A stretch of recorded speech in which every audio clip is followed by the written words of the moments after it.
Boa noite! Que bom estarmos juntos para celebrar a Jesus, o Senhor da nossa vida. Nesta noite de domingo, que bom que você está aí, que bom que você está reunido com a sua família. E se ainda não está, chame todo mundo para a sala. Esse é o momento de nós nos reunirmos, ainda que longe uns dos outros por conta desse momento de isolamento social, mas ainda assim, movidos pela presença de Jesus na nossa vida, no meu coração, no seu coração. Que bom estarmos aqui reunidos nesta noite para celebrarmos a Jesus, o Senhor da nossa vida. A Primeira Igreja Batista em Brasilândia se sente honrada, porque você está aí sintonizado conosco, você está aí conectado conosco, você está aí vivendo esse momento de culto, de adoração a Deus. E eu gostaria de lembrar a você que culto não é para assistir, culto é para participar. Eu sei que na igreja a gente sempre fala isso, mas sentado no sofá, na frente da televisão, ou se você está com o seu celular na mão, a sensação é que você só está assistindo. Mas eu quero te desafiar a não apenas assistir, mas eu quero desafiar a cultuar a Deus conosco nesta noite. Eu quero te desafiar a permitir a ação de Deus naquilo que vamos cantar, naquilo que vamos falar, nas coisas que vamos compartilhar, para que esse seja um tempo muito especial e muito abençoador na sua vida, na sua casa, na sua família. A palavra de Deus nos convida a celebrar a Deus com alegria. Você sabe que o culto, ele não começa no coletivo. O culto começa no particular. Deus, ele olha para cada um de nós. As disposições que existem em cada coração aqui nesta noite. Então, apresente-se o culto ao Senhor, apresente o seu coração ao Senhor. Esse momento é momento de rendermos o nosso coração diante dEle, de buscarmos a sua presença, de ouvirmos a sua voz, na certeza de que nesse tempo de culto, de adoração, Deus tem algo de muito especial a falar ao seu coração. Então vamos orar? Vamos começar o culto desta noite, orando ao Senhor, consagrando ao Senhor o culto que a Ele vamos prestar. Tudo que temos preparado nesta noite tem dois objetivos especiais. O primeiro deles é glorificar a Deus. E o segundo objetivo é abençoar a sua vida. Todos os cultos nós preparamos com esses objetivos. O primeiro e principal objetivo é agradar o coração de Deus, é glorificar o nome do Senhor.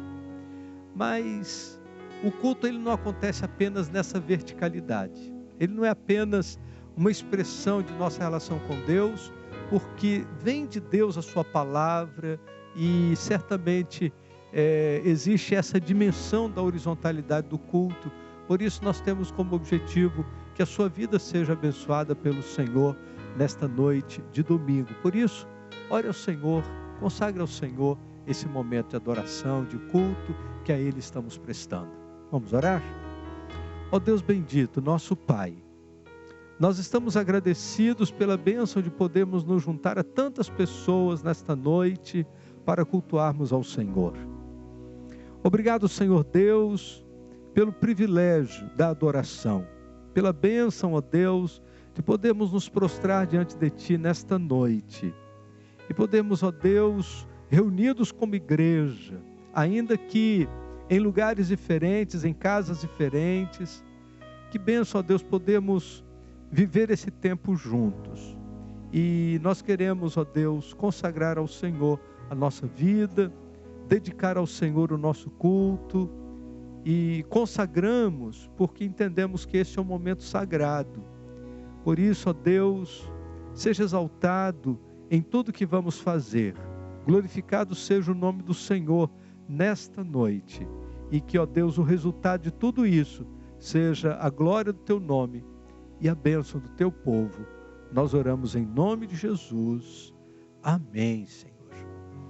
Hoje nós estamos aqui reunidos adorando ao Senhor e eu quero agradecer a presença do Felipe, que está aqui tocando violão, a Priscila, que está cantando, o seminarista Leonardo, que está tocando, e queremos agradecer ao Jonatas, ao Daniel, que estão trabalhando para que a gente pudesse chegar até a sua casa. E nós vamos adorar ao Senhor, vamos louvar ao Senhor, porque de todas as expressões que nós podemos usar para descrever o Senhor, uma das expressões de muito carinho, muito especial, que nos traz a ideia de cuidado, de proteção, de manifestação da graça dele sobre a nossa vida, é quando nós chamamos Deus de Pai. O apóstolo Paulo chama Abba Pai, Paizinho, Pai do coração, é uma linguagem de muita intimidade. Jesus, ele nos ensinou a chamá-lo de Pai. No capítulo 6 do Evangelho de Mateus, nós temos a oração modelo, e essa oração, ela começa exatamente com essa expressão, Pai Nosso.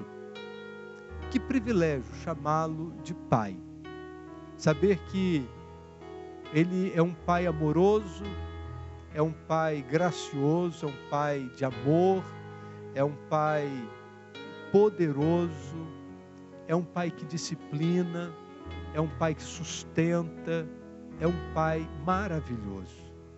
Agora, Jesus, ele diz, Pai Nosso. Ele poderia ter começado essa oração dizendo, meu Pai. E ele tinha todo o direito de dizer de maneira particular, individual, mas Jesus preferiu usar a expressão nosso, que tem a ideia comunitária, coletividade, comunhão. Então, nesta noite, nós estamos reunidos diante do Pai que é nosso, é meu, é seu, é da pessoa que está sentada ao seu lado. Ele é o nosso Pai. E é um privilégio poder nos relacionar com o Senhor nessa condição de dizer, Pai nosso, santo é o teu nome, louvado seja o teu nome, engrandecido seja o teu nome, pelo que és. E nós louvamos ao Senhor pelo que Ele é. Por isso, cante conosco, adore ao Senhor nesta noite, porque o Pai Nosso está entre nós.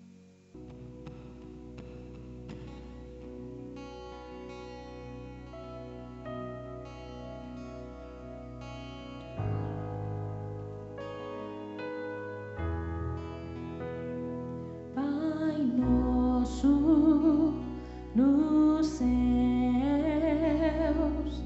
santo é o teu nome, teu reino buscamos, tua vontade seja feita na terra como é no céu.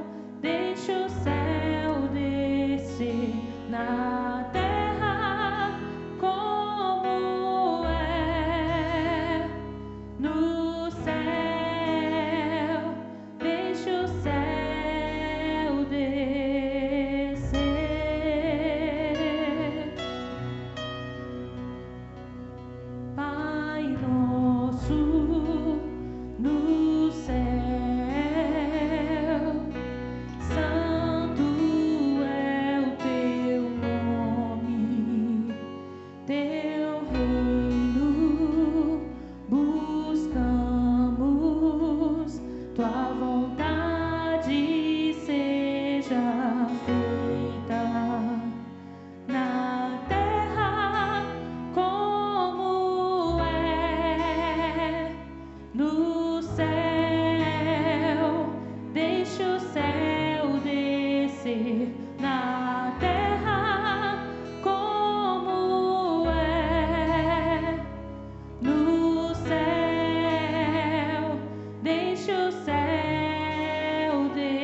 bênção podermos celebrar o Senhor e poder, nesta noite, juntos, reunidos, celebrar o seu amor, sua bondade.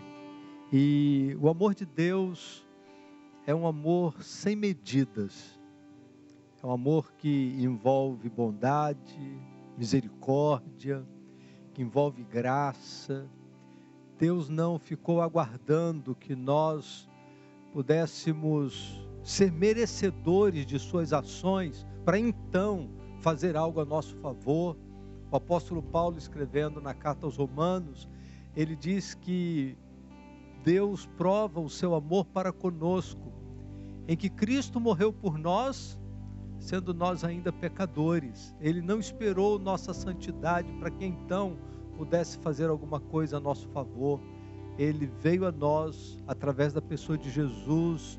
Ele nos mostrou a grandeza do seu amor. E nós vamos continuar adorando ao Senhor nesta noite, cantando a grandeza do seu amor. No Evangelho de João nós temos talvez o versículo bíblico mais conhecido de todo mundo. João 3,16 diz assim: porque Deus amou o mundo de tal maneira que deu o seu Filho unigênito, para que todo aquele que nele crê não pereça, mas tenha a vida eterna. E essa música que nós vamos cantar agora, ela faz a pergunta: que amor é esse? Quando a gente se admira por algo muito grande, muito espetacular, que foge aos limites daquilo que é usual, a gente diz: gente, o que é isso? É isso que essa música propõe para nós. Que amor é esse? Cante ao Senhor conosco, adore ao Senhor pela grandeza do amor do Senhor para conosco. Vamos juntos celebrar o amor de Jesus? Vamos adorar ao Senhor.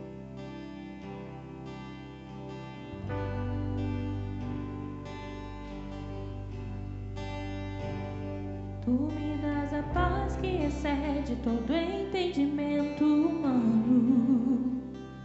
E quando eu planejo, me mostra que é bem melhor o teu plano. Com misericórdia me cobres, derramando graça em mim. Eu desconheço um outro amor assim.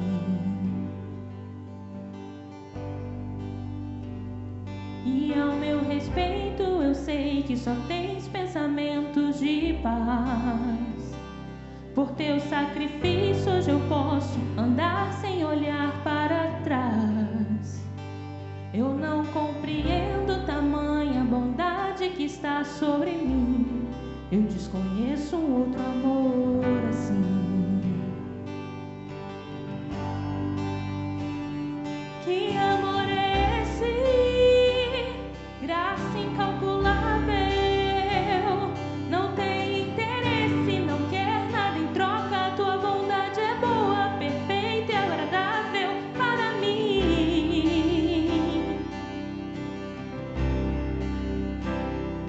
Para mim.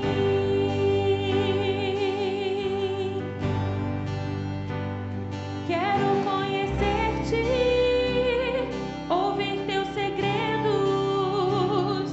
Não importa o preço, eu me lanço inteiro. Sei que nos teus braços existe um espaço para mim. Para mim.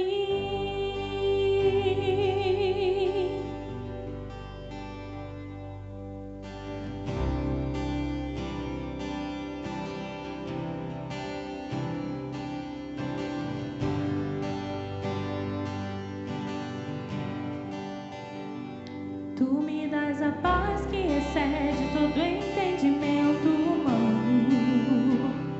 E quando eu planejo, me mostra que é bem melhor o teu plano.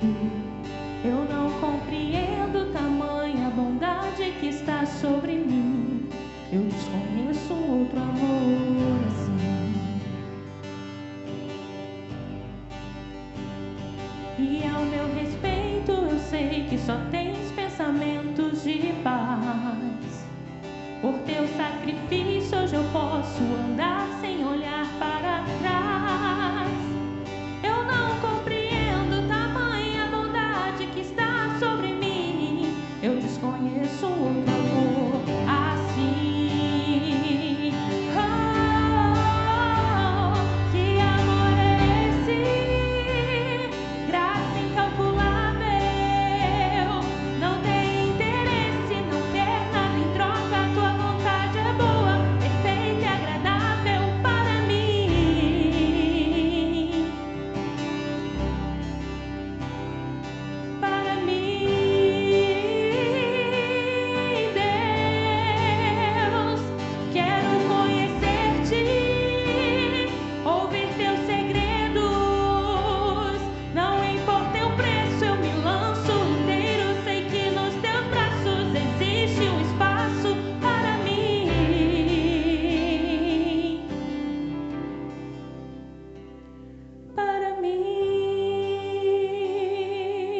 Que bênção saber que há lugar para nós.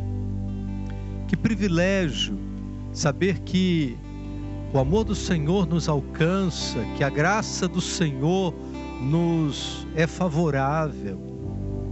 Que bênção saber que Deus se lembra de cada um de nós e que nesta noite de domingo a gente pode celebrar esse amor tão grande, esta graça incalculável e poder celebrar o cuidado do Senhor e a graça do Senhor na nossa vida. Eu gostaria de, nesse momento do culto, convidar você para o tempo em que dedicamos ao Senhor os nossos dízimos e as nossas ofertas. Esse momento é sempre um momento muito especial quando nos reunimos na igreja, é um momento de celebração, é um momento de alegria, é um momento de entrega, é um momento de consagração, é um momento quando nós queremos devolver ao Senhor 10% daquilo que é a nossa renda como gratidão, demonstração de gratidão a Deus por tudo que Ele nos dá. Mas nesta noite, eu quero ler um texto da palavra de Deus que está na segunda carta que o apóstolo Paulo escreveu aos Coríntios, no capítulo 9, versos 10 e 11, diz assim: Ora, aquele que dá semente ao que semeia, também vos dê pão para comer, e multiplique a vossa sementeira, e aumente os frutos da vossa justiça, para que em tudo enriqueçais para toda a boa obra, a qual faz com que por ele nos dê graças a Deus. Queridos, o apóstolo Paulo, nesse texto, ele se refere à entrega dos dízimos e ofertas como uma semente. Quando nós pensamos em semente, nós pensamos no trabalho do lavrador. Quando o lavrador lança a semente na terra, ele faz isso cheio de esperança, cheio de expectativa, de um punhado de grãos de semente, ele faz uma lavoura. E o apóstolo Paulo usa essa figura para falar sobre a entrega dos nossos dízimos e ofertas, quando ele diz: aquele que dá semente ao que semeia, também vos dê pão para comer. Eu sei que esse momento de isolamento social tem sido um momento de muitas carências, mas Deus, Ele supre as nossas necessidades. Diz o texto da palavra de Deus, Ele nos dá o pão para comer. E a nossa oração é que não falte o pão na sua casa, não falte o pão para comer dentro do seu ambiente familiar. E o texto continua dizendo assim: e multiplique a vossa sementeira e aumente os frutos da vossa justiça. Nosso desejo é que você tenha em abundância, e na abundância que Deus te dá, você possa repartir. E o texto diz no verso 11 assim: para que em tudo enriqueçais para toda a boa obra. Qual é o motivo de Deus nos enriquecer? Ele nos enriquece não é para a gente acumular. Ele não nos enriquece para nos tornarmos vaidosos. Ele não nos enriquece para nos tornarmos prepotentes, autossuficientes. Ele não nos enriquece para a gente encher o nosso coração de soberba, para a gente achar que a gente é mais do que alguém. Quando Deus enriquece alguém, Ele enriquece para toda boa obra. Em outra versão diz assim: para que em tudo enriqueçais para toda a beneficência. Sabe o que significa isso? Deus nos dá para que a gente possa dividir com quem tem necessidade. Esse é o projeto de Deus, esse é o propósito do Senhor. Eu estou muito agradecido porque no decorrer desta última semana, muitos irmãos trouxeram alimentos para que a gente pudesse suprir as necessidades daquele que tem falta. Estou muito satisfeito, feliz. Durante essa próxima semana, nós vamos manter aqui o nosso Ministério de Ação Social. Nós vamos manter o atendimento aqui na igreja de 3 às 5 horas da tarde. Nós temos uma escala do Ministério de Ação Social que está recebendo os alimentos. Se você ainda não deu a sua contribuição, eu sei que alguns irmãos estavam esperando aí virar o mês para fazer as suas compras. Se você ainda não deu a sua contribuição, você pode fazê-lo no decorrer desta semana, todos os dias, de 3 às 5 horas da tarde. Tem uma pessoa do Ministério de Ação Social que está recebendo os mantimentos. Não é para você entrar na igreja, não. Tem uma mesa que está sendo colocada ali no portão da igreja. Você vai colocar os seus mantimentos em cima da mesa, sem contato físico, e aí o ministério vai recolher esses mantimentos para que a gente possa atender aquele que tem necessidade. É assim que nós queremos fazer nesse momento. E a entrega dos dízimos e ofertas, diz a palavra de Deus, é para que não haja falta de mantimento na minha casa, diz o Senhor dos Exércitos, para que não faltem recursos, não faltem os recursos necessários para que a igreja possa continuar servindo ao Senhor.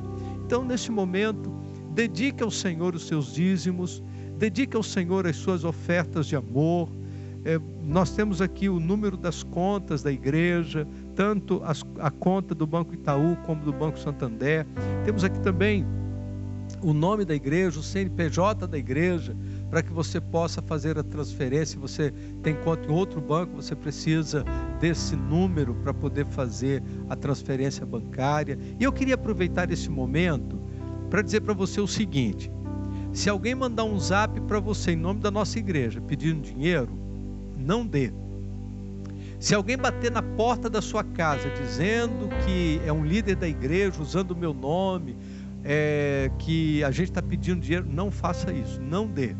Essa semana a gente ouviu de um golpe que está sendo aplicado aí, usando o nome de alguns pastores, usando o nome de liderança da igreja, na tentativa de extorquir dinheiro das pessoas. Olha, o único canal que nós temos para recolhimento dos dízimos e ofertas nesse momento são as nossas contas bancárias. A gente não manda ninguém na sua casa, a gente não vai ligar para você para cobrar nada, para pedir nada. Nossa igreja, nós não temos call center aqui pedindo dinheiro a ninguém.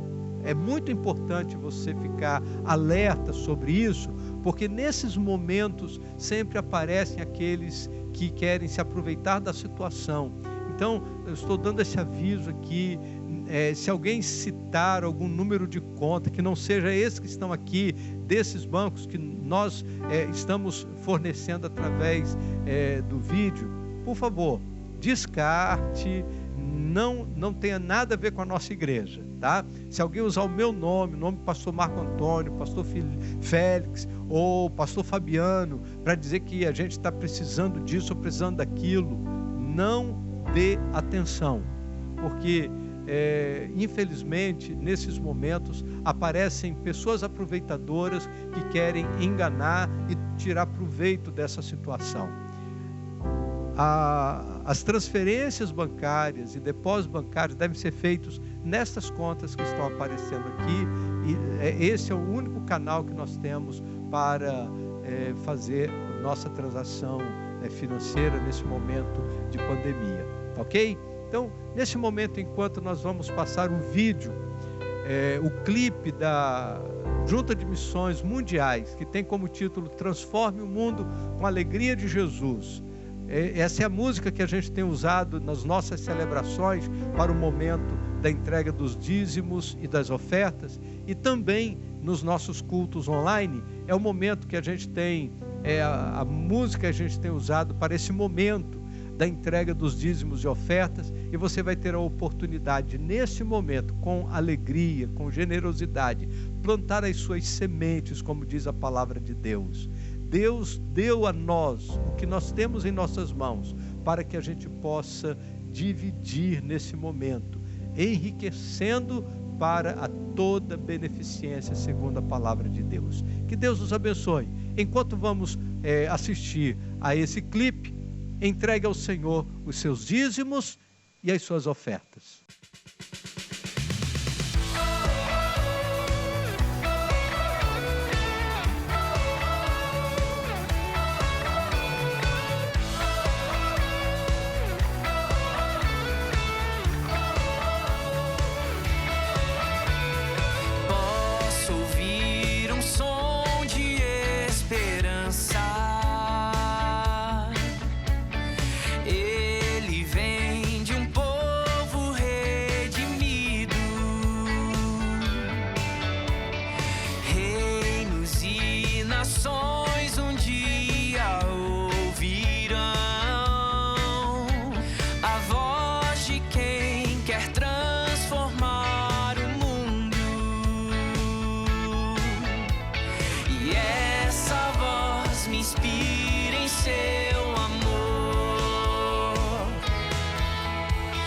Abraça com tua graça e me faz dizer: viver pra mim é Cristo e nele vou permanecer. Levar ao mundo a alegria que me faz viver, e assim eu vou seguir até que a terra alegre em ti, Jesus, se alegre em ti.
Levar ao mundo a alegria que me faz viver, e assim eu vou seguir até que a terra se alegre em ti, Jesus, se alegre em ti.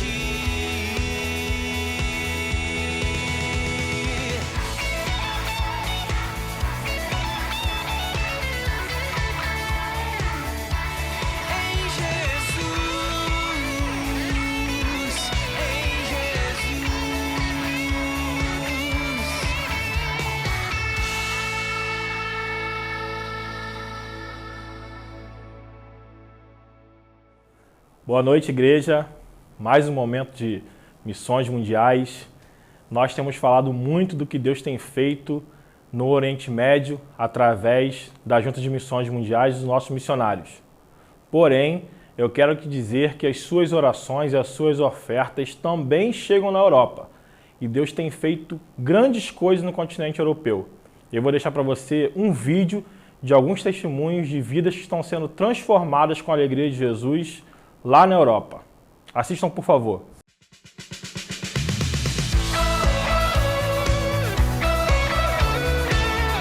A Europa ainda hoje se considera um continente cristão, mas o que nós vemos é que cada vez mais as pessoas se afastam do cristianismo. Quando falamos em questões de fé, as pessoas são indiferentes. Nós não enfrentamos perseguição na Europa, nós não enfrentamos perseguição em Portugal, mas temos que lidar com a indiferença a tudo aquilo que diz respeito a Deus, a sua obra e aquilo que Ele faz no mundo. Diante desses desafios, nós assumimos o compromisso de levar a alegria de Jesus, que transforma o mundo, que transforma a Europa. Tantas pessoas naquele continente tão bonito têm morrido sem Cristo, não têm experimentado a alegria, a graça que vem de Jesus.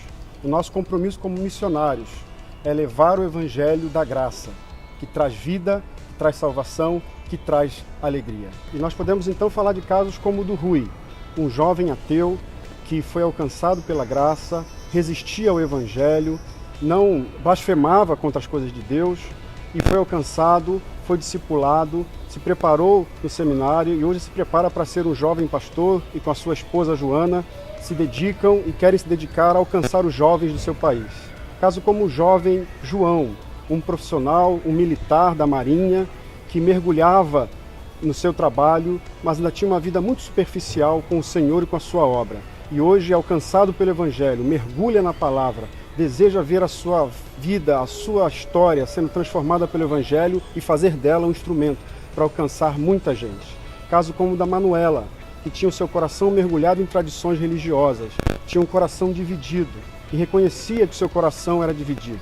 Hoje, graças ao Evangelho, ela diz: o meu coração é de uma pessoa só, o meu coração é de Cristo. Nós estamos em Portugal ajudando a transformar vidas. Transforme o mundo com a alegria de Jesus.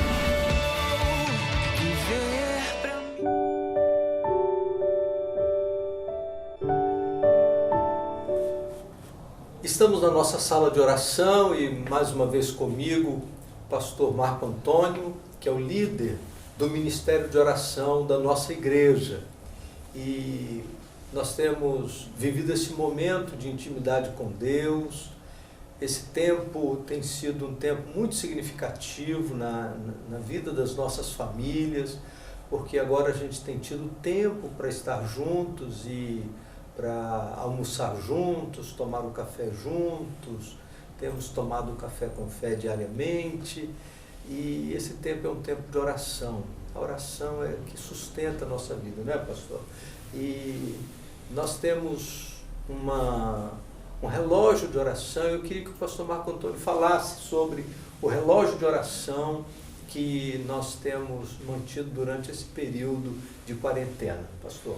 Boa noite, irmãos. Nós temos nosso relógio de oração, pastor, e essa é uma oportunidade que você aí na sua casa pode ser instrumento de Deus para interceder pelas autoridades, interceder pelos médicos, pelos cientistas que estão diretamente envolvidos nessa luta contra o coronavírus, pessoas que carecem das nossas orações, e você, como povo de Deus, como igreja do Senhor, na sua casa, você tem aí o relógio de oração, você pode enviar o seu nome, o seu horário, para que a gente possa preencher o nosso relógio de oração, pastor. Então, nosso desejo é que em todo o tempo do dia tenhamos alguém intercedendo. Por isso nós colocamos os horários, né, de todo dia, e a nossa expectativa é poder ver esse relógio preenchido.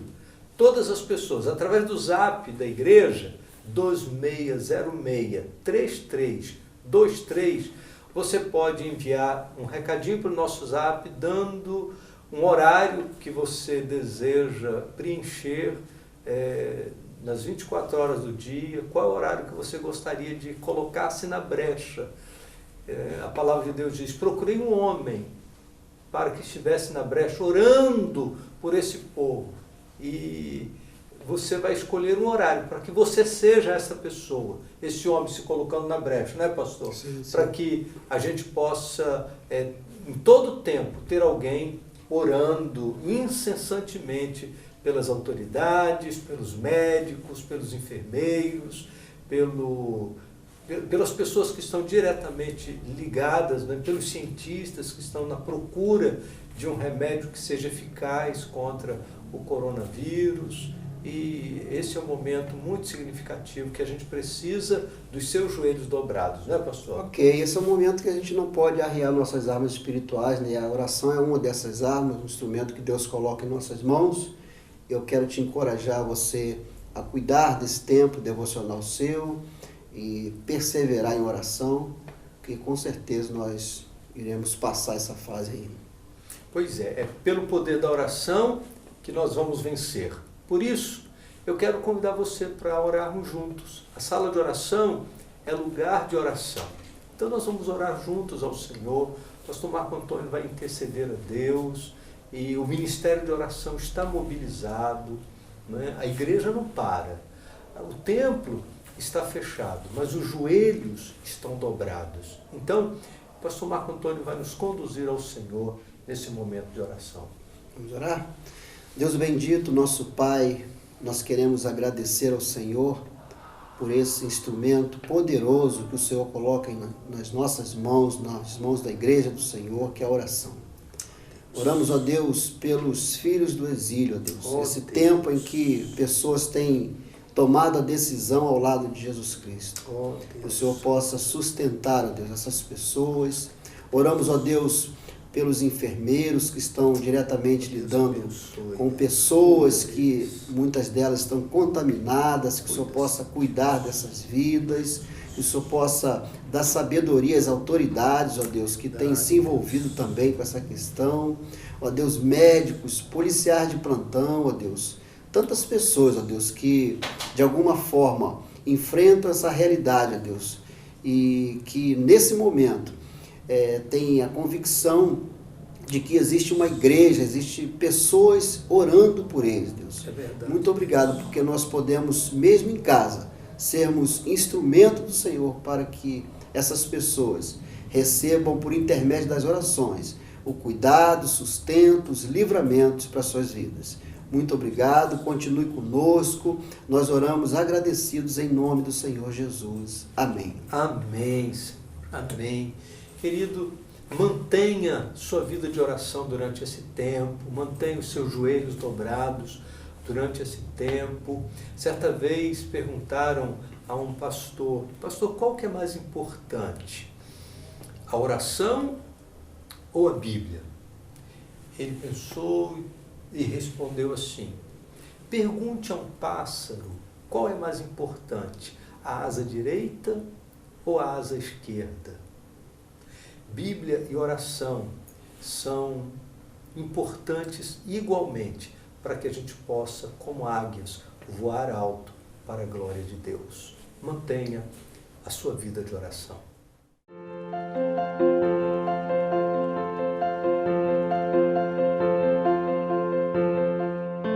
Irmãos, não fiquem aperreados. Confiem em Deus, breve irá acabar. Senhor, ajuda-nos a esperar pacientemente em Ti e pelo Teu tempo perfeito. Ainda que a figueira não floresça e que nem haja fruto na vide, todavia nos alegremos no Senhor e exultemos no Deus da nossa salvação. Bem sei eu que tudo podes e que nenhum dos Teus planos podem ser impedidos. Tudo continua no controle do Senhor e é nele que colocamos a nossa esperança. A palavra de Deus diz que a esperança que vocês têm os mantenham alegres e aguentem com paciência os sofrimentos e orem sempre. Quero trazer à memória aquilo que me dá esperança. Nesse tempo é tempo de esperança. E lhe chamará Emanuel, que significa Deus conosco. Confie nisso. Seja forte e corajoso, não desanime, o Senhor teu Deus é contigo. Mas nunca vi desamparado o justo, nem a sua descendência mendigar o pão. Tem esperança, tudo vai passar. O Senhor é bom, nossa fortaleza em tempo de angústia, e conhece os que confiam nele. A palavra de Jesus continua sendo: não temas, crê somente. A palavra de Deus diz que não devemos estar ansiosos por coisa alguma. É a fé em Deus que mantém a nossa esperança viva. Tenha fé, mantenha a esperança. Isso tudo vai passar. Ele está no barco com a gente, ele nunca abandona o barco. Vamos com certeza passar por essa tempestade, porque ele nunca abandona. A fé em Deus mantém a nossa esperança viva, então tenhamos fé e fique em casa. Do Senhor vem a salvação dos justos. Ele é a sua fortaleza na hora da adversidade. Deus acalma os nossos corações, mesmo nos dias mais difíceis. Pois eu bem sei os planos que estou projetando para vós. Em meio a tudo que nós temos vivido, creia que Deus continua no controle de todas as coisas. Nós temos um Deus de milagres. Fiquem firmes, tudo vai passar. A nossa confiança vem do Senhor. pois Ele ainda está no controle de toda a situação. Jesus é o nosso renovador de ânimo. Vai passar. Logo, logo estaremos juntos. Não importa o tamanho da luta ou do problema, Deus está do nosso lado. Não desista. Deus é contigo, em todo momento e em toda hora. Tenha paciência. Isso vai passar em nome de Jesus. Tempos difíceis também passam. Prepare seu abraço. Logo, logo, isso vai passar. O exílio é passageiro. Confie em Deus.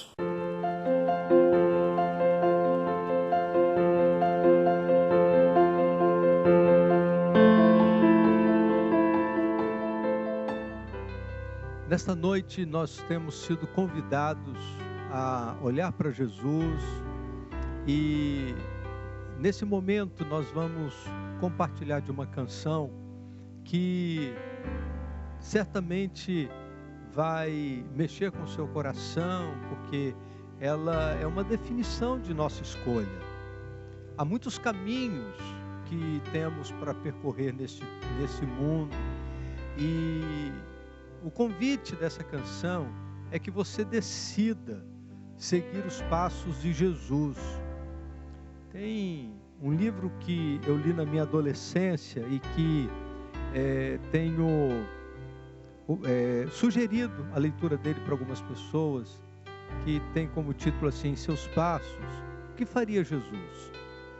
E esse livro, ele nos convida à reflexão sobre os caminhos, as escolhas, como seria se Jesus estivesse nos nossos sapatos, mas mais do que pensar em como seria Jesus no nosso lugar, essa música ela nos convida a fixar os nossos olhos em Jesus, para que nós possamos seguir os seus passos, na nossa maneira de pensar, na nossa maneira de falar, nas nossas atitudes diárias, nas escolhas que vamos fazer.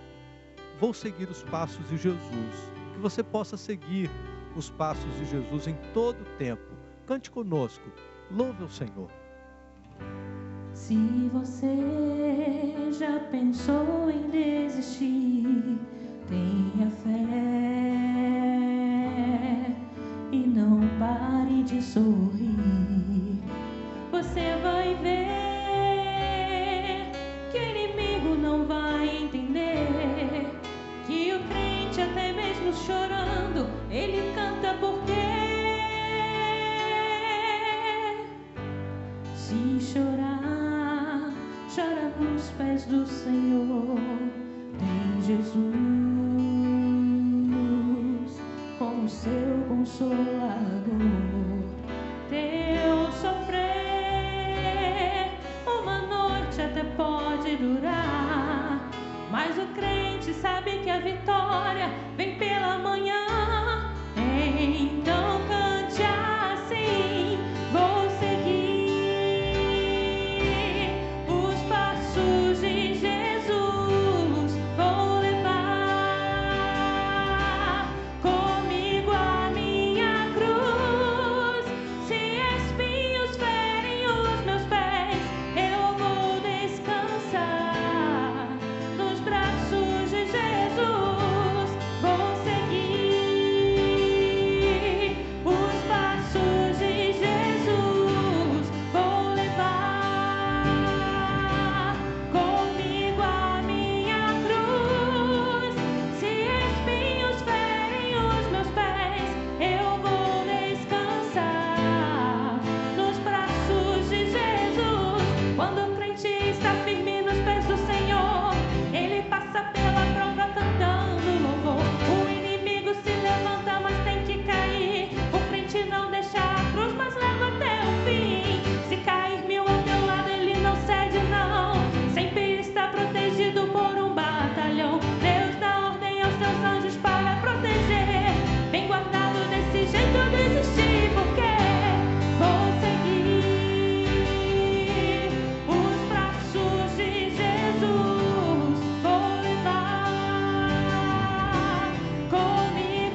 A música que nós acabamos de partilhar com você nos convida a seguir os passos de Jesus. E o tema da mensagem que vamos compartilhar trata exatamente desse assunto. O tema é: escolha seguir a Jesus. Eu quero compartilhar de uma história da Palavra de Deus que está no Evangelho de Marcos, capítulo 10. Esse texto conta a história de um jovem que se encontrou com Jesus e teve a oportunidade de fazer uma escolha. E nesse momento eu gostaria que você aproveitasse a história desse jovem e quem sabe nesta noite seja também a oportunidade para que você faça escolhas importantes na sua vida espiritual e no seu relacionamento com o Senhor. Eu vou ler o texto, Marcos capítulo 10, os versos de 17 até o verso de número 27.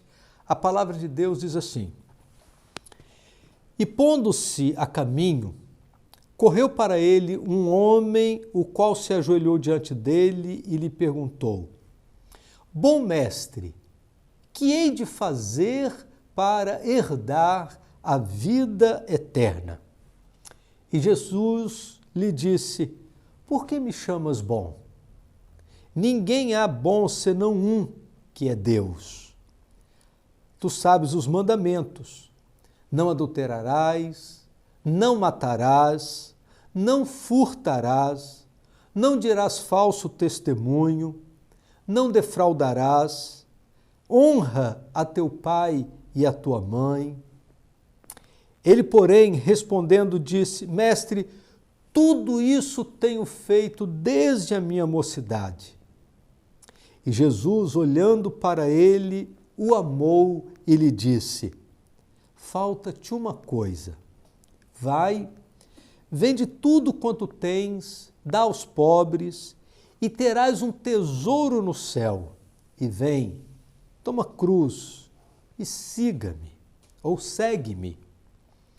Mas ele, pesaroso desta palavra, retirou-se triste, porque possuía muitas propriedades.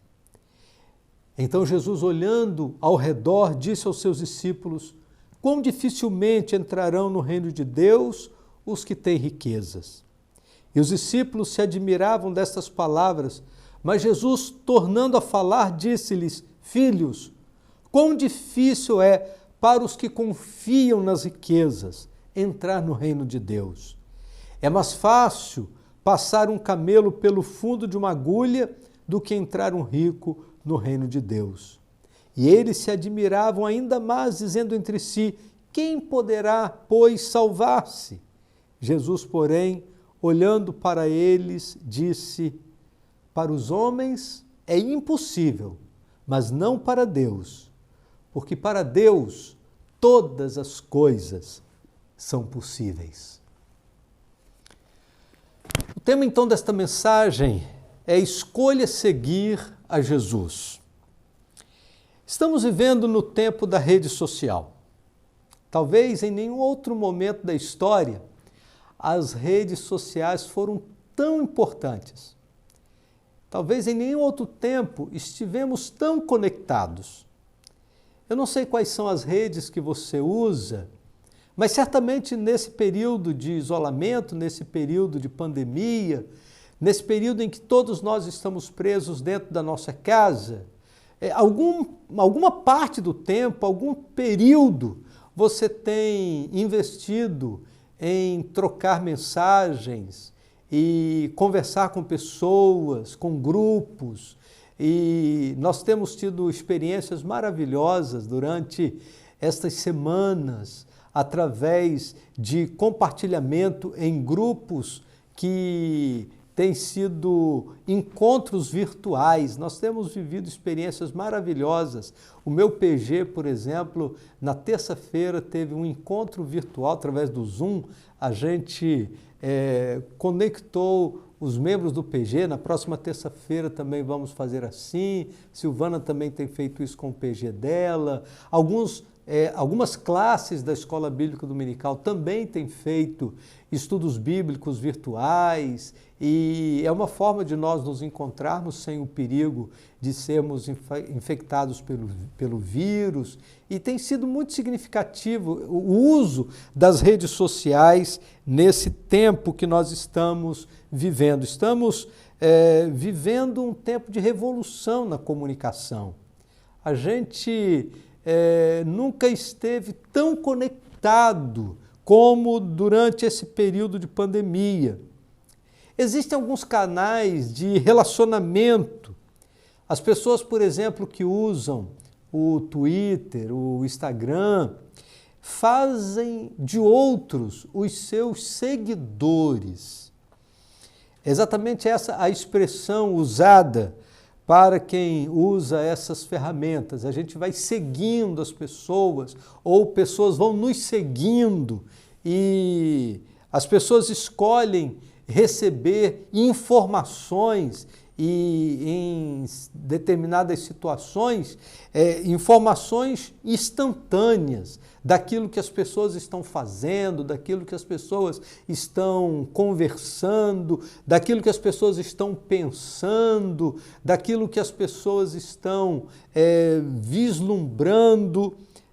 Há uma disputa entre as celebridades para ver quem tem mais seguidores.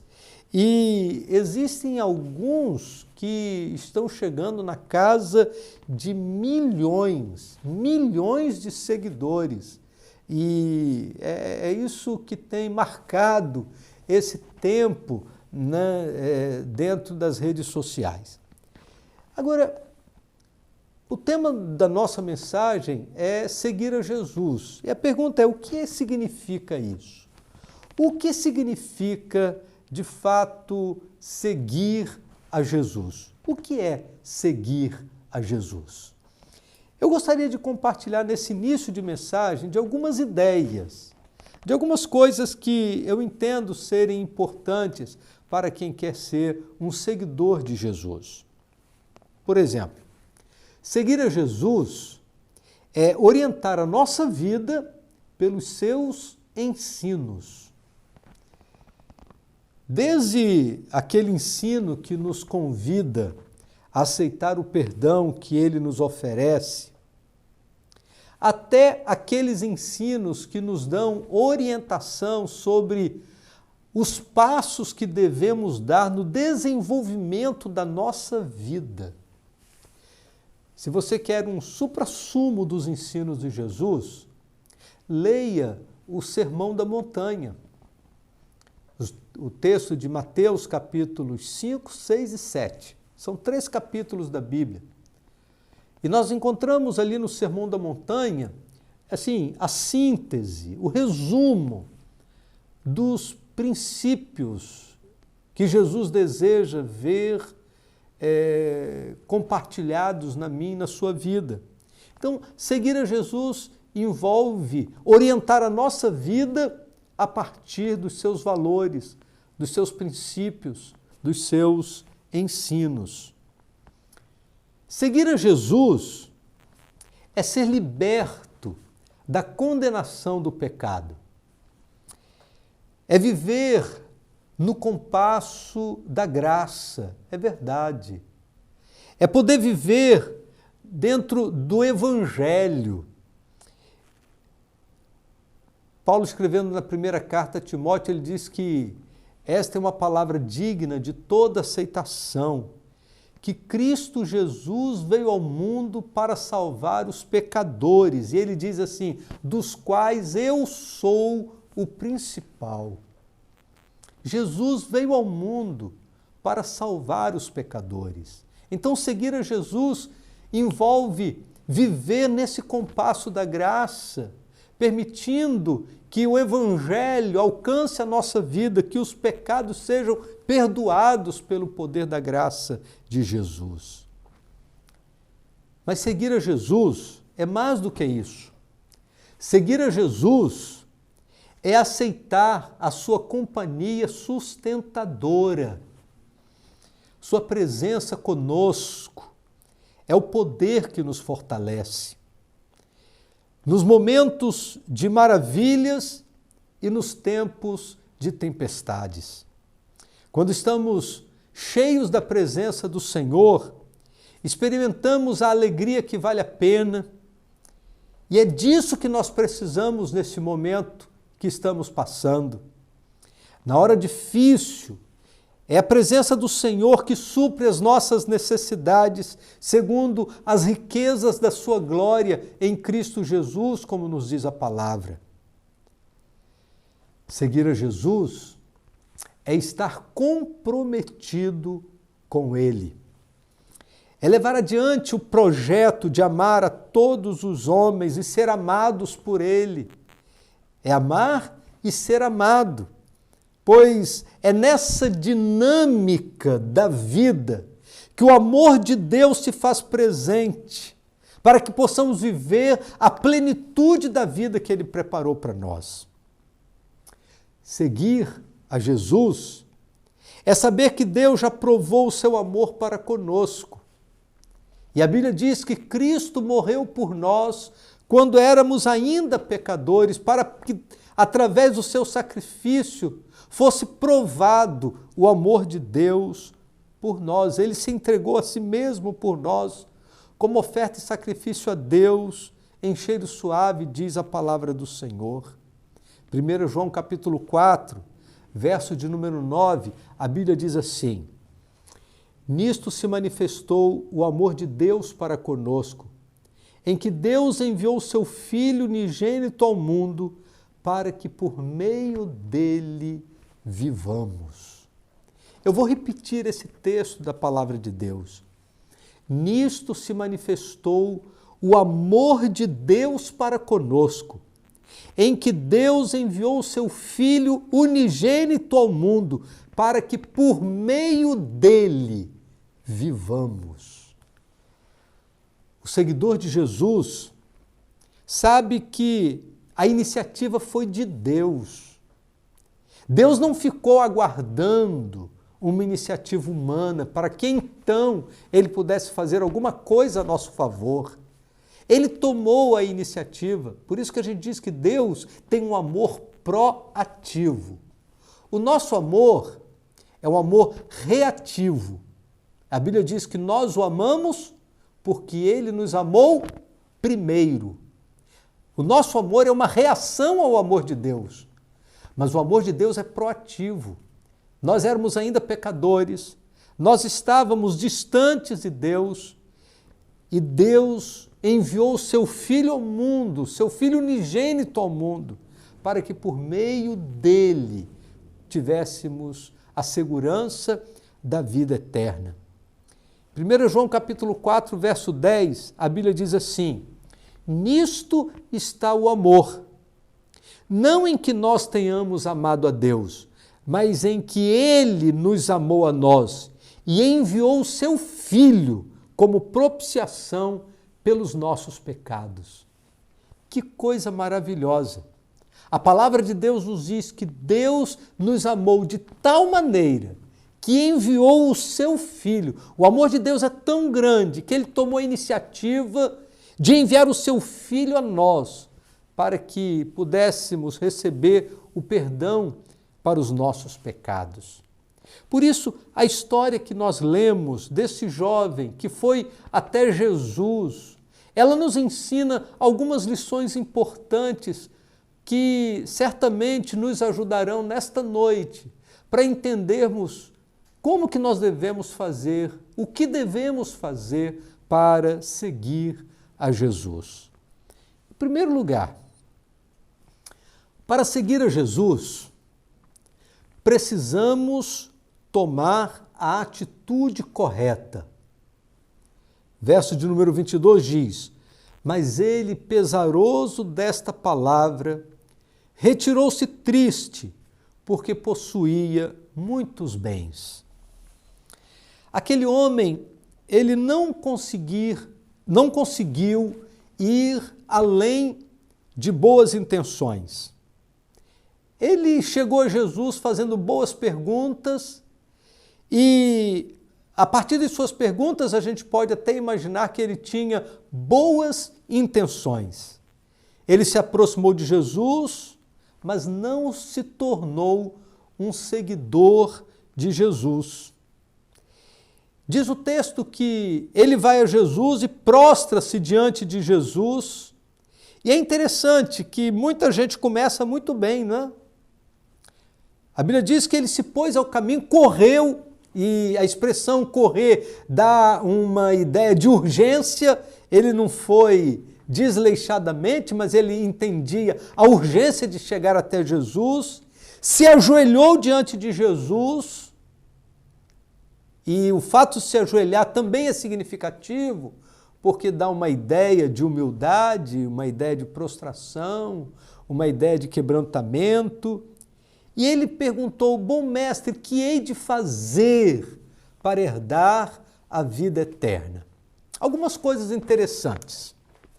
Bom mestre, que hei de fazer para herdar a vida eterna? Primeiro, chamou Jesus de bom mestre. Segundo, que hei de fazer? Talvez aqui esteja um grande problema. A gente sempre acha que precisa fazer. A gente vive na cultura do mérito. Então, se eu fizer, eu vou merecer. Ninguém chega no céu empurrando a porta do céu, dizendo assim: eu estou chegando. Estou chegando porque na terra fiz por merecer estar aqui. Ninguém merece o céu. Por isso que a expressão bíblica para descrever o que Deus faz por nós é graça. E graça é favor imerecido. Quando ele diz assim, o que devo fazer, ele estava achando que ele teria condição de, por suas próprias forças, pelos seus próprios esforços, pela sua própria capacidade, ele achava que ele teria condição de, por si mesmo, herdar a vida eterna. Sabe, querido, tem muita gente pensando assim. Tem muita gente que pensa como esse jovem. Tem muita gente que acha que vai conseguir a vida eterna pelos seus próprios méritos. Pastor, eu não fumo, eu não bebo, eu não falo palavrão, eu pago as minhas contas, eu sou uma pessoa do bem. Tem muita gente achando que vai conseguir alguma coisa com Deus a partir de méritos pessoais. Que hei de fazer? Que farei? Você não pode fazer. Ou a gente confia no que Jesus fez, ou não tem como chegar à presença de Deus. Jesus disse assim: eu sou o caminho, a verdade e a vida. Ninguém vem ao Pai senão por mim. Não há possibilidade de chegarmos na presença de Deus a partir dos nossos próprios méritos. Agora, o finalzinho da frase dele é interessante. Ele diz assim: bom mestre, que hei de fazer, ou que farei, para herdar a vida eterna? Herdar. Herança. A vida eterna não é uma conquista. Talvez aqui esteja a confusão na cabeça desse jovem. Porque ao mesmo tempo que ele fala que farei, ele diz para herdar. Ele não tinha uma consciência muito clara do que significava ir para o céu e os caminhos para seguir a Jesus. Por isso, ele pergunta uma coisa que destoa da palavra seguinte: o céu não é uma conquista, ninguém vai para o céu por conquistar o céu. O céu é uma dádiva, é uma herança que Deus concede aos seus filhos. É uma herança que Deus nos dá gratuitamente através da pessoa de Jesus. E a Bíblia diz que Jesus começou a falar dos mandamentos para aquele homem. Ele sabe o que está nos mandamentos: não adulterarás, não matarás, não furtarás, não dirás falso testemunho, não defraudarás alguém, honra teu pai e tua mãe. E aquele jovem, ele, no meio dessa descrição de Jesus dos mandamentos, ele diz para Jesus assim: tudo isso tenho feito desde a minha mocidade, desde a minha juventude. Eu tenho cumprido todos os mandamentos. Eu faço. Olha o fazer aí. Eu faço acontecer. Eu cumpro todos os mandamentos. E olha, queridos, a Bíblia diz no verso de número 20, a Bíblia diz assim: e Jesus, olhando para ele, o amou e lhe disse: falta-te uma coisa. Vai, vende tudo que tens e dá aos pobres. Vem, segue-me. Falta-te uma coisa. Aquele jovem confiava demais nas suas riquezas. Estava preso demais às suas propriedades. E quando Jesus disse para ele: vai, vende o que você tem, dá aos pobres, vem, segue. Jesus estava dizendo para ele: olha, tudo que você tem, todas as suas riquezas, elas não fazem diferença no reino de Deus. Tudo que você possui não é suficiente para você comprar o direito do reino de Deus. Vai, desfaz de tudo que está ocupando o seu coração e tornando o seu coração autossuficiente, orgulhoso. Desprenda-se destas coisas que, de alguma maneira, estão impedindo que você venha me seguir. Eu amo a você, não as coisas que você tem. É você que eu quero, e não o seu dinheiro. O seu dinheiro dá aos pobres. O seu dinheiro, desvencilha-se deles. Ele é que está impedindo que você venha me seguir. Abra mão das coisas que te impedem, que te seguram. Abra mão dessas coisas. Vem, eu quero você. Tem algumas pessoas que acham que Deus está interessado naquilo que você tem. Querido, sabe o que a Bíblia diz? A Bíblia diz assim, olha, do Senhor é a terra e a sua plenitude, o mundo e aqueles que nele habitam. Deus é dono de tudo, querido. Ele é dono de todas as coisas. Ele é dono da prata, do ouro. Ele é dono do universo. Ele comanda, ele conduz com sua mão de poder todas as coisas. Não permita, como esse jovem, que os seus bens te criem impossibilidade, empecilho para que você possa se aproximar de Jesus. Ainda hoje há muitos que estão próximos do cristianismo, perto de Jesus, mas não ainda entenderam a necessidade de seguir a Jesus, porque não querem que o Espírito Santo mexa em suas vidas. Aquele jovem, diz o texto, saiu pesaroso, triste, decepcionado consigo mesmo, porque possuía muitos bens e para ele os bens materiais eram mais importantes do que os bens espirituais. E ele não estava disposto a abrir mão dos bens materiais pelos bens celestiais. Por isso a Bíblia diz que ele saiu pesaroso. Poucas vezes alguém saiu da presença de Jesus como esse jovem. A gente encontra muita gente se encontrando com Jesus, chegando triste e saindo alegre. Chegando cheio de problemas e saindo livres. A gente encontra várias pessoas vivendo esse encontro com Jesus, um encontro de transformação de alma.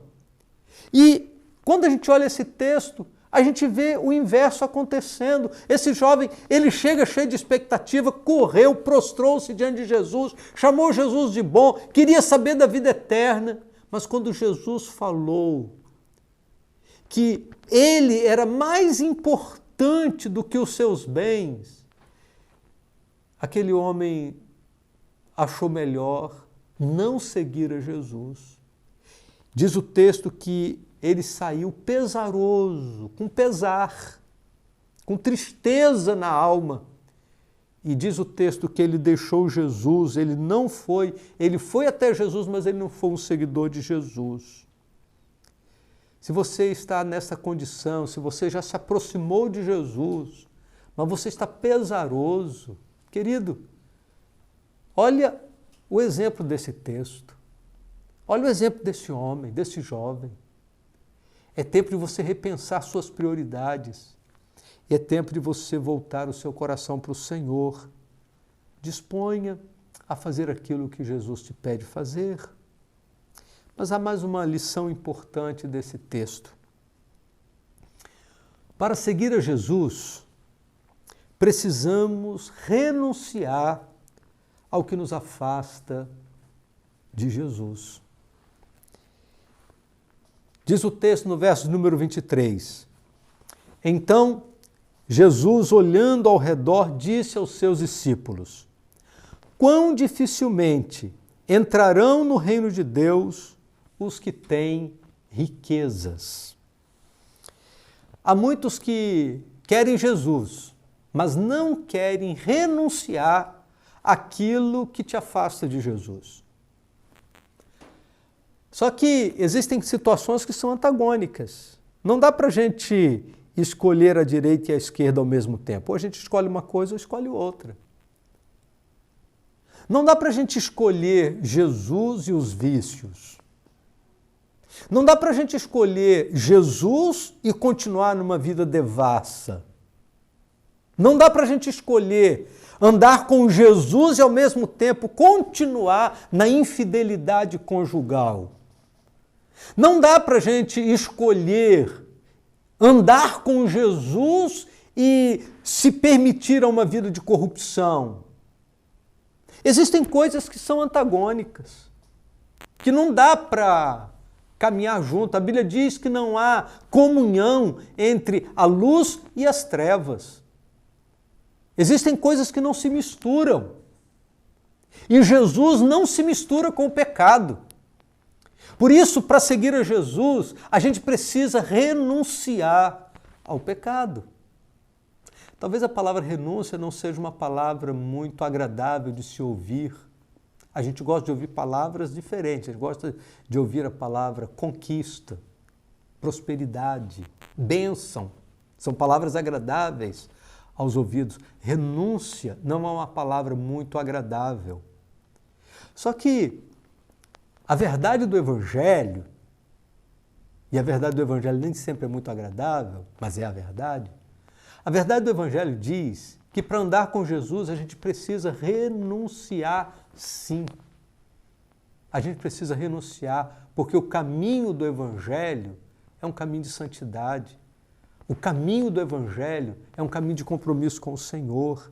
Então nós precisamos renunciar ao pecado, aquilo que nos afasta do Senhor.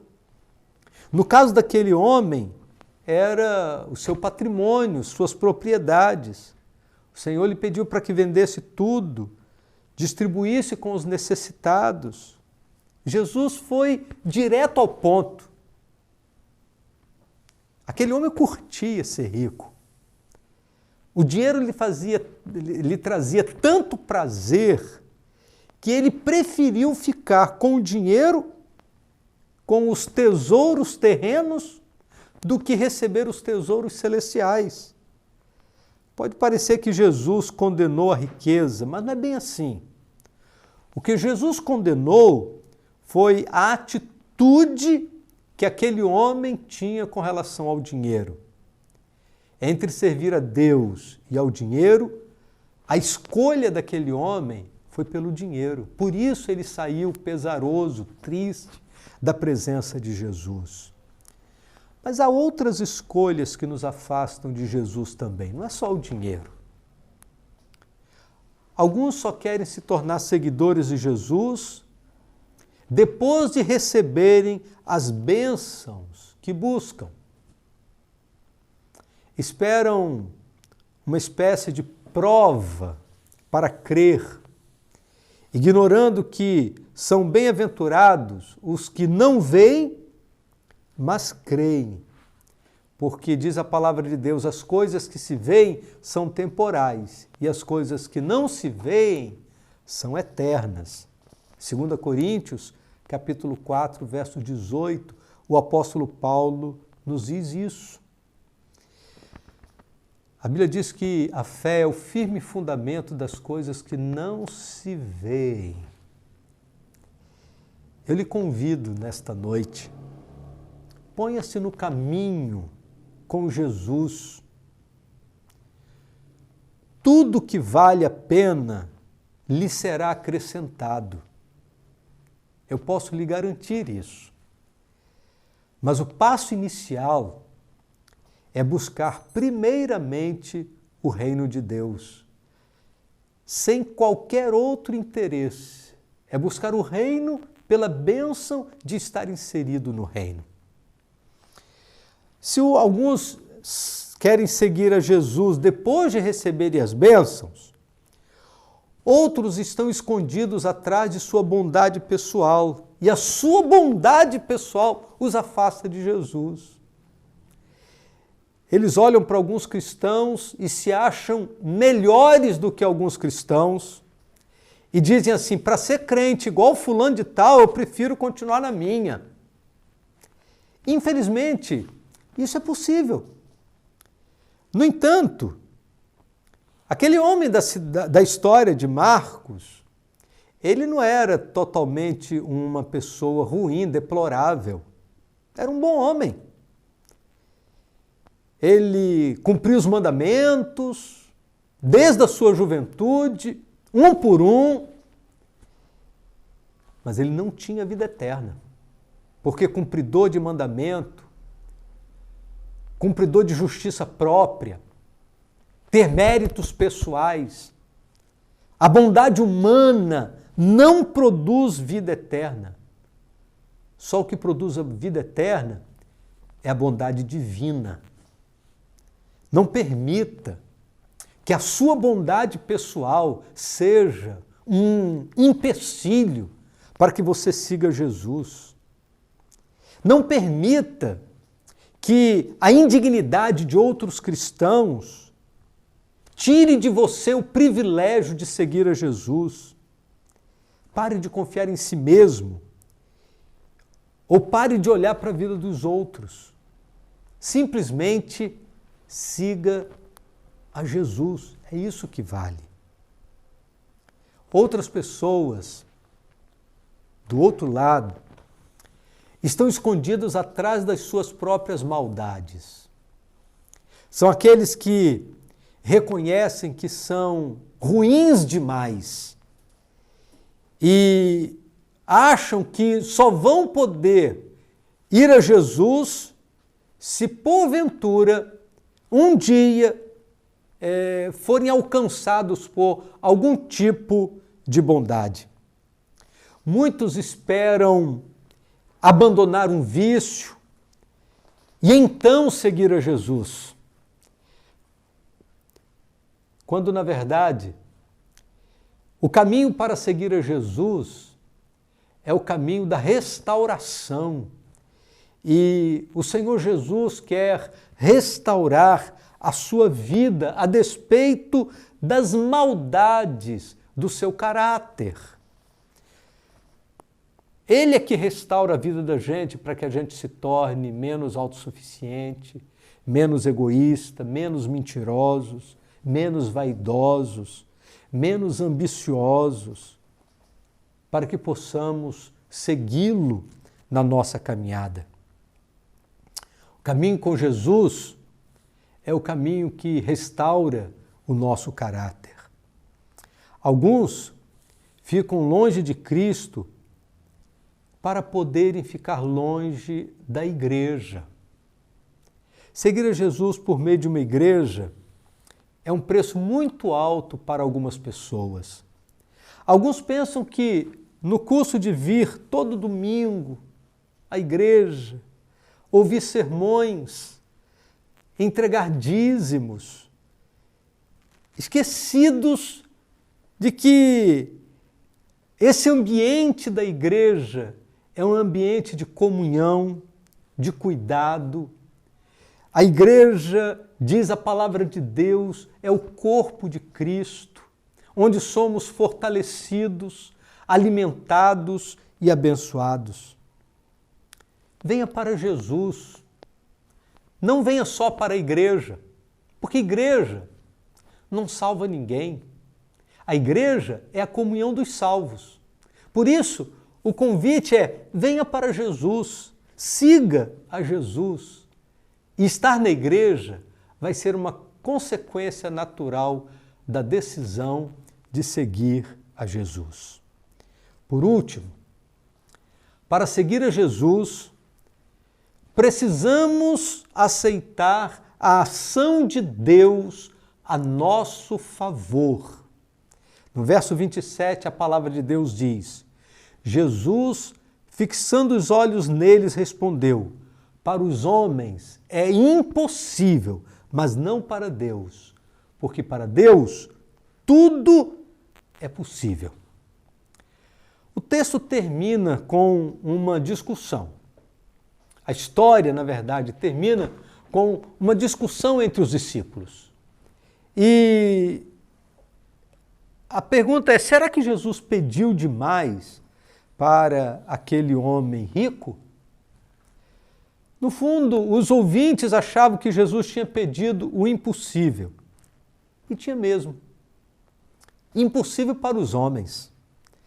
A salvação, seja por causa dos pecados em geral, ou o pecado do apego a certos valores e coisas em particular, é algo que ninguém pode produzir a partir de seus próprios méritos e esforços.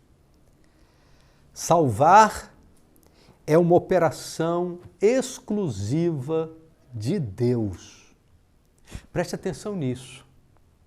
Salvar é uma operação exclusiva de Deus.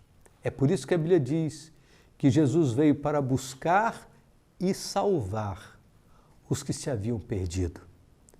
Para ser salvo, precisamos aceitar a ação do Salvador em nosso favor. Tudo que ele fez na cruz, seu sacrifício, foi para isso, para que pudesse ser salvador de todos os que o buscam. Lucas 19, verso 10, esse texto fica muito claro. Porque o Filho do Homem veio buscar e salvar o que se havia perdido. Se há um verbo para julgarmos nesse momento, é o verbo receber. Precisamos receber esta salvação. Tudo foi feito por Jesus. O plano de salvação está pronto, mas é preciso receber a Jesus como Salvador. Olha o que a palavra de Deus diz no Evangelho de João, capítulo 1, verso 12. Mas a todos quantos o receberam, aos que creem no seu nome, deu-lhes o poder de se tornarem filhos de Deus. Para sermos salvos, precisamos deixar que Deus realize esta obra transformadora na nossa vida. Aquele homem pensou: sem meus bens não dá para viver. E por isso deixou Jesus pesaroso, triste e sem salvação. Chegou para Jesus querendo saber da vida eterna e saiu da presença de Jesus sem ter a segurança da vida eterna. Talvez ele tenha pensado que precisava resolver sozinho aquele problema. Ele, infelizmente, não entendeu que se deixasse Jesus dirigir a sua vida, ele viveria uma vida plenamente feliz. A palavra de Deus diz que bem-aventurado é aquele que confia no Senhor. Feliz é aquele que confia no Senhor. A maior riqueza que alguém pode ter é a presença de Jesus na sua vida. Se aquele homem pensou, sem meu dinheiro, sem as minhas propriedades, eu não posso viver, eu não tenho como viver. Eu gostaria de dizer para você nesta noite, sem Jesus não dá para viver. Eu posso até viver sem os bens e as propriedades, mas sem Jesus não dá para viver. Por isso, a decisão mais importante é a decisão de seguir a Jesus. E nesta noite, você tem a oportunidade de também tomar esta decisão de fé. Não faça como aquele jovem que saiu pesaroso e triste. Você pode, nesta noite, encontrar a maior alegria, a alegria da vida eterna, entregando a sua vida a Jesus, abrindo seu coração e recebendo a Jesus como seu Salvador pessoal. A palavra de Deus diz assim: entrega o teu caminho ao Senhor, confia nele e o mais Ele fará. Nesta noite, entregue o seu coração para Jesus. E se nesta hora você, aí de onde está, você decide receber a Jesus como seu Salvador, feche seus olhos e ore comigo essa oração de entrega. Diga para Jesus assim: Senhor Jesus, eu reconheço os meus pecados. Eu sei que os meus méritos são insuficientes para que eu possa herdar a vida eterna. E hoje eu aprendi que a vida eterna é uma herança que o Senhor concede a todos os teus filhos. E nesta noite eu quero depositar a minha confiança em Jesus. Eu quero receber a Jesus como meu Salvador pessoal. Perdoa os meus pecados. A partir de hoje, eu também quero seguir a Jesus. Se você fez esta oração e se você nesta noite entregou a sua vida a Jesus, eu gostaria muito de poder receber o seu contato. Ligue para nós, mande um recado no zap da igreja, 2606-3323. Nós queremos orar a Deus por sua vida e caminharmos juntos, porque o caminho do Evangelho não é um caminho solitário. O caminho do Evangelho é um caminho solidário. Então vamos caminhar juntos, vamos viver juntos no caminho do Evangelho. E Deus há de tornar a sua caminhada, a caminhada mais fantástica, a experiência mais extraordinária, porque é isso que Jesus faz. Que Deus te abençoe, querida. Foi uma alegria muito grande recebê-lo nesta comunhão. Estou grato por você nos receber na sua casa para esse tempo de culto e de adoração a Deus. Que Deus abençoe sua vida, que Deus abençoe sua família, que Deus abençoe a sua semana. Nós estamos vivendo uma semana muito, difícil em todo esse processo do coronavírus no Brasil. Então, se você tomou cuidados com a sua família até hoje, esta semana é crucial. É muito importante que a gente não se esqueça de tomar os cuidados necessários com a sua higiene pessoal, os cuidados com as suas roupas, com o seu sapato quando chega em casa, higienizar as suas coisas, lavar as suas mãos, tudo que a gente tem ouvido, é importante que você faça tudo isso para que você possa passar esta semana e a gente possa caminhar junto. E em breve, se Deus quiser, podemos nos reencontrar para juntos celebrarmos a presença do Senhor. Que Deus te dê uma semana muito abençoada. Eu gostaria só de lembrar nesse final, se você ainda não se inscreveu no canal da Primeira Igreja Batista em Brasilândia, então se inscreva no nosso canal e compartilhe desse culto aí no seu Face, nas suas redes sociais, compartilhe no seu WhatsApp o endereço do culto, vai lá, coloque compartilhar e aí coloque aí nas suas redes, nos seus contatos, para que muitas outras pessoas tenham acesso a esta mensagem da importância de seguir a Jesus. Que Deus te abençoe, tenha uma boa semana. Quarta-feira estaremos juntos às 19h27 para celebrarmos ao Senhor.